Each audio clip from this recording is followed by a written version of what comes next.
What drives someone to become a religious extremist, even to the point of becoming a suicide bomber? Like most people, I assumed that there were two overriding answers: poverty and ignorance. The poverty line goes like this: grinding poverty from which there appears to be no escape fosters seething resentment against those who have more. If your choice is to die a martyr or die a beggar, martyrdom is the clear winner. The ignorance lines goes like this: the poor have no chance to get a decent education and thus are susceptible to easy manipulation. Clever people play on their prejudices and superstitions. Once the extremist gets this ignorant, poor person in his grasp, indoctrination is easy. Since there's plenty of poverty and plenty of ignorance around the world, that's a lot of people to draw from. This is how the source of terrorism is explained. Then I went to Pakistan and actually lived in the world from which extremists recruit, and I found something much different than I expected.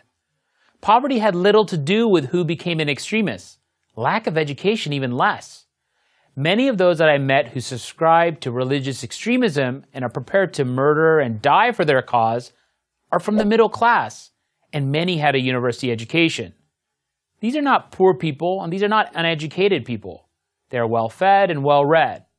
So if poverty and ignorance don't drive people to extremism, what does?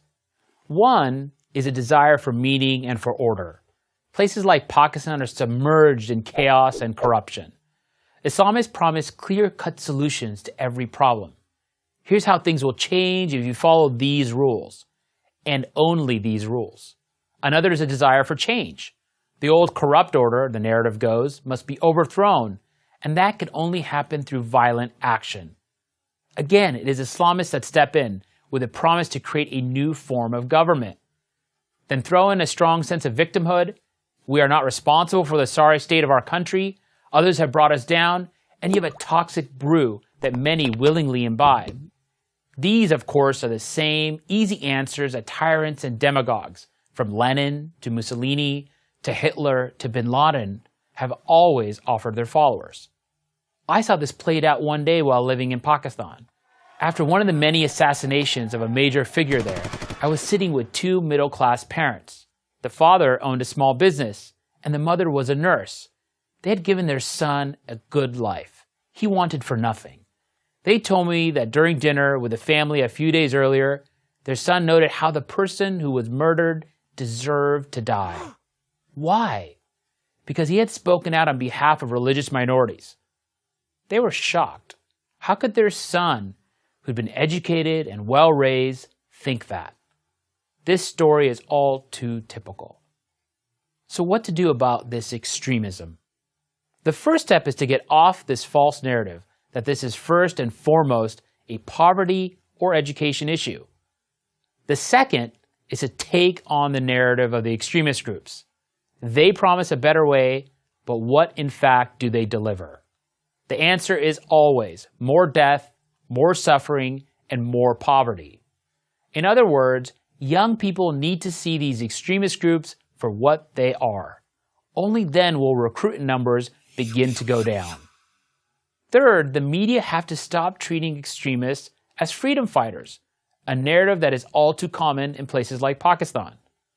Fourth, teachers and parents cannot assume that just because they reject religious extremism, their children and students will too. Middle-class parents and teachers have to be vigilant in instilling moderate, pluralist values in their children. Fifth, politicians have to stop blaming their country's problems on the West and have to confront the endemic corruption that destroys countries like Pakistan from within.